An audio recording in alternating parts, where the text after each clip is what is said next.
जय जगन्नाथ नमस्कार। आम पौराणिक भाषा यूट्यूब चैनल को आपण मानक स्वागत करुछु। आसंतु पौराणिक कथारे घरे संध्या समय रे संध्या दीप देवार विशेष किछि विधि विधान विषय रे जानिबा।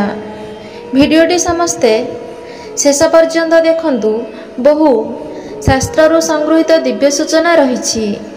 जदि भिडियोटी भल लागि थाए निहाती भिडियोटी को लाइक करिवे, शेयर करिवे एवं भिडियो को निहाती गोटे कमेंट करिवे। साधारणतः शास्त्र अनुसार पूजा पाठ रे स्वच्छता, शुद्धता एवं निष्ठा रखिबा निहाती आवश्यक होइथाए। सही दृष्टिरु प्रातः समय रे आमे जेतेबेले पूजा पाठ करुछे सर्वप्रथमे प्रातः स्नान करुछे। स्नान बिना पूजा असंभव होइथाए, किंतु त्रिसंध्या पूजा रे बिना स्नान रे केवल हाथ गोड़ मुह धोई मध्य आमे पूजा करिथाउ। पुनश्च संध्या स्नान करने को आवश्यक होई न थाए। त्रिसंध्या रे स्नान सेटा आपणक ऊपर निर्भर करिथाए जे आपण करिवे कि नाही। त्रिसंध्या रे स्नान करिले चलिबो, न करिले मध्य चलिबो, किंतु त्रिसंध्या रे पूजा समय रे दिन सारा पिंधिथिया वस्त्र को आमे परिवर्तन करिथाउ। स्वच्छ वस्त्र परिधान करी त्रिसंध्या पूजा करिथाउ। सही दृष्टि रे त्रिसंध्या रे संध्या दीप देवा समय मध्य एक निर्दिष्ट समय होइथाए। संध्या समय भाबी आमे राति रे जेतेबेले बोले सेतेबेले संध्या दीप देवा उचित नुह। जीवन रे समस्त कार्यर गोटे नीति नियम रहिछि, तेणु समय चक्रर संध्या समय हेउछि एक प्रदोष समय, अर्थात सूर्य उदय एवं सूर्यास्त समय को आमे प्रदोष समय कहिथाउ।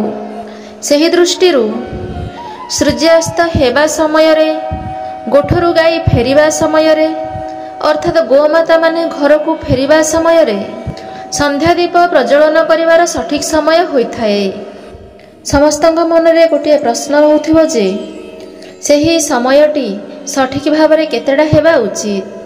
जेपरी संध्या 5:30, संध्या 6टा, संध्या 6:30 किंबा संध्या 7टा, किंतु त्रिसंध्याटी प्रत्येक मासरे प्रत्येक ऋतुरे भिन्न भिन्न होइथाए। जेपरी शीत दिने त्रिसंध्याटी बहुत जल्दी हो जाइथाए, अर्थात 5:30 समय भितरे त्रिसंध्या हो जाइथाए, एवं खरा दिन समय रे त्रिसंध्याटी 6:30 7टा मध्यरे होइथाए, एवं वर्षा दिने संध्या साधारणतः 5:30 6:30 मध्यरे हो जाइथाए। प्रत्येक ऋतुरे सूर्यास्तर समय अलग अलग होइथाए, तेणु गोटे सठिक समय जानिबा संध्या दीप देबा पई ठीक होई न थाए। तेणु जेउ समय रे सूर्यास्त होइथांती वास्तव रे सही समयटी ही संध्या दीप प्रज्वलन करिवार सठिक समय होइथाए। एहा छड़ा आपण माने जानନ୍ତି कि घरे संध्या दीप केतोटी प्रज्वलन करिवा उचित। शास्त्र अनुसार प्रतिदिन त्रिसंध्या रे घरर मुख्य द्वारे प्रथमे गोटाए दीप प्रज्वलन करिवा उचित। शास्त्र मान्यता अनुसार देवी माँ महालक्ष्मी एवं अलक्ष्मी उभय संध्या समय रे भ्रमण रे द्वार द्वार दे आसी थांती, एवं जेउ घरर द्वार देश रे दीप प्रज्वलन होइथाए सेही घरे देवी माँ प्रवेश करिथांती, एवं जेउ घरे द्वार देश रे दीप प्रज्वलन होई न थांती सेही घरे माँ अलक्ष्मी प्रवेश होइथांती। तेणु माँ महालक्ष्मींकर शुभ आगमन पई घरर मुख्य द्वार रे त्रिसंध्या रे दीपदान करा जिबा उचित। एहा छड़ा शास्त्र अनुसार देखिबा को गले जदि संध्या समय रे घरर मुख्य द्वार देश रे दीप प्रज्वलन कले घर को नकारात्मक शक्ति प्रवेश करि पारि न थाए। जदि घरे वास्तु दोष थाए तेबे ताहा मध्य खंडन होइथाए। एहा सहित जदि घरे पितृदोष लागिछि, पितृदोष लगी घरे अशांति कलह सृष्टि हेउछि, तेबे मुख्य द्वार रे दीप प्रज्वलन करिबा द्वारा मध्य ଘରୁ ଅଶାନ୍ତି କଳହ ଦୂରେଇ ଯାଇଥାଏ। ଘରୁ ରୋଗ ଶୋକ କଷ୍ଟ ଦାରିଦ୍ରତା ଦୂର କରିବା ପାଇଁ ମଧ୍ୟ ଦ୍ୱାର ଦେଶରେ ପ୍ରତ୍ୟେକ ଦିନ ତ୍ରିସନ୍ଧ୍ୟା ସମୟରେ ଦୀପ ପ୍ରଜ୍ୱଳନ କରିବା ଉଚିତ।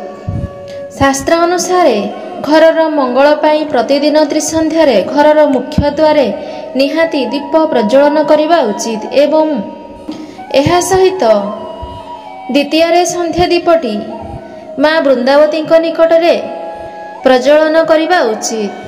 ଶାସ୍ତ୍ର ଅନୁସାରେ ତ୍ରିସନ୍ଧ୍ୟା ସମୟରେ ମା ବୃନ୍ଦାବତୀଙ୍କ ଆସ୍ଥାନ ଅନ୍ଧକାରମୟ ହୋଇ ରହିଥାଏ। ସେହି ଅନ୍ଧକାରମୟ ସ୍ଥାନରେ ଦାରିଦ୍ରତା ନିବାସ କରିଥାଏ। ଏହାଛଡ଼ା ମା ବୃନ୍ଦାବତୀ ସେ ମହାଦେବୀ ଅଟନ୍ତି। ମା ମହାଲକ୍ଷ୍ମୀଙ୍କର ସ୍ୱରୂପିଣୀ ମଧ୍ୟ ଅଟନ୍ତି। ତେଣୁ ତ୍ରିସନ୍ଧ୍ୟାରେ ମା ବୃନ୍ଦାବତୀଙ୍କ ନିକଟରେ ଦୀପଟିଏ ପ୍ରଜ୍ୱଳନ କରିବା ଉଚିତ। ପୁରାଣ ଶାସ୍ତ୍ର ମତ ଅନୁସାରେ ବର୍ଣ୍ଣନା ଅଛି ଯେ ଯେଉଁ ଘରେ ତ୍ରିସନ୍ଧ୍ୟାରେ ମା ବୃନ୍ଦାବତୀଙ୍କ ନିକଟରେ ସନ୍ଧ୍ୟା ଦୀପ ପ୍ରଜ୍ୱଳନ କରାଯାଇଥାଏ ସେହି ଘରେ ଭଗବାନ ଶ୍ରୀହରି ବିଷ୍ଣୁଙ୍କ ସହିତ ଦେବୀ ମା ମହାଲକ୍ଷ୍ମୀ ନିରନ୍ତର ନିବାସ କରିଥାନ୍ତି। ଘର ବୈକୁଣ୍ଠ ସମାନ ଲାଗିଥାଏ। ତେଣୁ ନିହାତି ଭାବରେ ପ୍ରତ୍ୟେକ ଦିନ ମା ବୃନ୍ଦାବତୀଙ୍କ ନିକଟରେ ଦୀପଟିଏ ପ୍ରଜ୍ୱଳନ କରିବା ଉଚିତ। ଏହାଛଡ଼ା ତ୍ରିସନ୍ଧ୍ୟାରେ ଘରର ମୁଖ୍ୟ ଠାକୁରଙ୍କ ପୀଠରେ ବା ଠାକୁରଙ୍କ ଘରେ ଠାକୁରଙ୍କ ସମ୍ମୁଖରେ ଦୀପଟିଏ ପ୍ରଜ୍ୱଳନ କରିବା ଉଚିତ। ତ୍ରିସନ୍ଧ୍ୟାରେ ଠାକୁରଙ୍କ ନିକଟରେ ଦୀପଟିଏ ପ୍ରଜ୍ୱଳନ କରି ଭାବ ଭକ୍ତିରେ ଠାକୁରଙ୍କ ଭଜନ କୀର୍ତ୍ତନ କରି ଘର ପାଇଁ ଶୁଭ ମନାସି ଠାକୁରଙ୍କୁ ଆରାଧନା କରିବା ଉଚିତ। ଏହାଛଡ଼ା ଘରେ ଯଦି ପିତୃପୁରୁଷଙ୍କର ଅସ୍ଥି ରଖିଛନ୍ତି ଯେଉଁ ସ୍ଥାନରେ ବି ରଖିଛନ୍ତି ସେହି ସ୍ଥାନରେ ନିହାତି ଭାବରେ ପିତୃପୁରୁଷଙ୍କ ଉଦ୍ଦେଶ୍ୟରେ ସନ୍ଧ୍ୟା ଦୀପଟିଏ ଲାଗି କରିବା ଉଚିତ। ଘରର ପରିବାର ସଦସ୍ୟଙ୍କର ଶୁଭ ମନାସି ପିତୃପୁରୁଷଙ୍କୁ ସନ୍ଧ୍ୟା ଦୀପଟିଏ ଦେବା ଉଚିତ। ଘରେ ପ୍ରତିଦିନ ତ୍ରିସନ୍ଧ୍ୟାରେ ନିହାତି ଭାବରେ ଯଦି 3ରୁ 4ଟି ଦୀପ ପ୍ରଜ୍ୱଳନ କରୁଛନ୍ତି ତେବେ ନିହାତି ଜାଣନ୍ତୁ ଯେ ଆପଣଙ୍କ ଜୀବନରୁ ଆପଣଙ୍କ ଘରୁ ବହୁତ ଅସୁବିଧା ସ୍ୱୟଂ ଆପେ ଆପେ ସମାଧାନ ହୋଇଯିବ। ଏହାଛଡ଼ା ଏବେ ଆସନ୍ତୁ ଜାଣିବା ଘରେ ଦୀପ ପ୍ରଜ୍ୱଳନ କେଉଁ ଦ୍ରବ୍ୟରେ କରିବେ। ଦୀପ ସାଧାରଣତଃ ଘିଅ କିମ୍ବା ତେଲ ଯେଉଁଥିରେ ବି ପ୍ରଜ୍ୱଳନ କଲେ ତାହା ଶୁଭ ହୋଇଥାଏ। ଶାସ୍ତ୍ର ଅନୁସାରେ ସୋରିଷ ତେଲ ଏବଂ ରାଶି ତେଲର ଦୀପ ସବୁ ସ୍ଥାନରେ ପ୍ରଜ୍ୱଳନ କରିବା ଉଚିତ ନୁହଁ।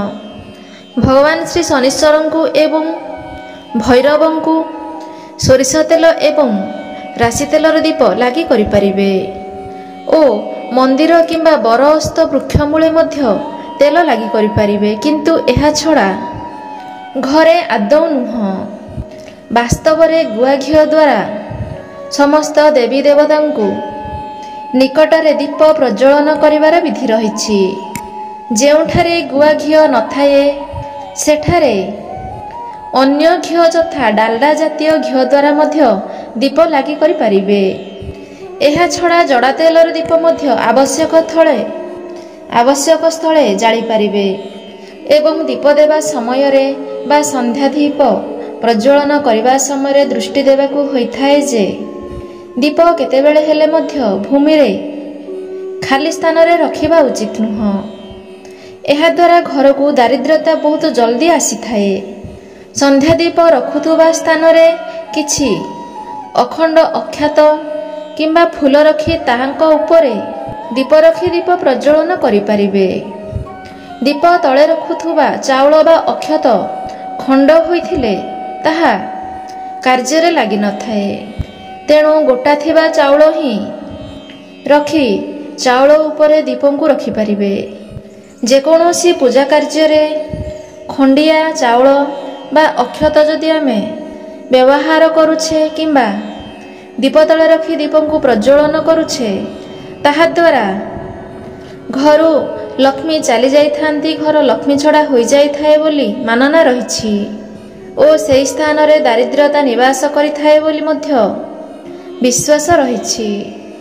ଏବଂ ଏହା ସହିତ ଦୀପ ପ୍ରଜ୍ୱଳନ କରିବା ସମୟରେ କିଛି ଦିବ୍ୟ ମନ୍ତ୍ର ଉଚ୍ଚାରଣ କରିବାକୁ ମଧ୍ୟ ହୋଇଥାଏ।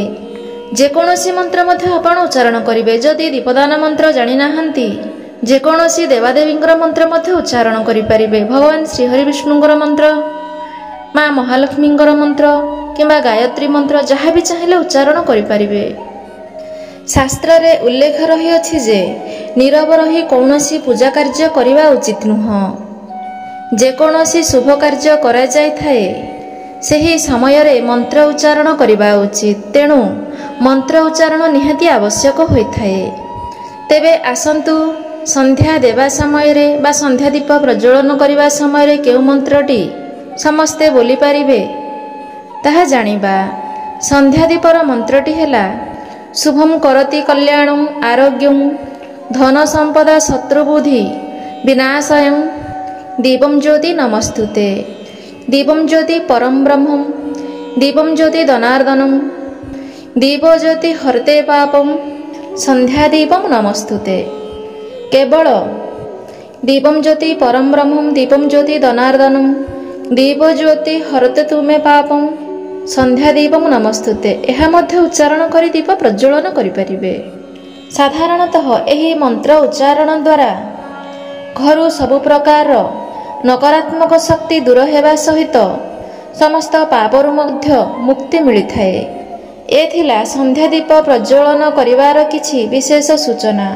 ଯଦି ଆପଣମାନଙ୍କୁ ଆମର ଏହି ଦିବ୍ୟ ସୂଚନାଟି ଭଲ ଲାଗିଥାଏ ନିହାତି ଭିଡ଼ିଓଟିକୁ ଲାଇକ୍ କରିବେ, ଭିଡ଼ିଓଟିକୁ ବହୁମାତ୍ରାରେ ସମସ୍ତଙ୍କ ପାଖକୁ ସେୟାର କରିବେ ଏବଂ ଭିଡ଼ିଓକୁ ନେଇ ନିହାତି ଗୋଟିଏ କମେଣ୍ଟ କରିବେ ଏବଂ ଏହିପରି କିଛି ଦିବ୍ୟ ଆଧ୍ୟାତ୍ମିକ ଭିଡ଼ିଓ ଦେଖିବା ପାଇଁ ନିହାତି ଆମ ଚ୍ୟାନେଲକୁ ଗୋଟିଏ ସବସ୍କ୍ରାଇବ୍ କରନ୍ତୁ।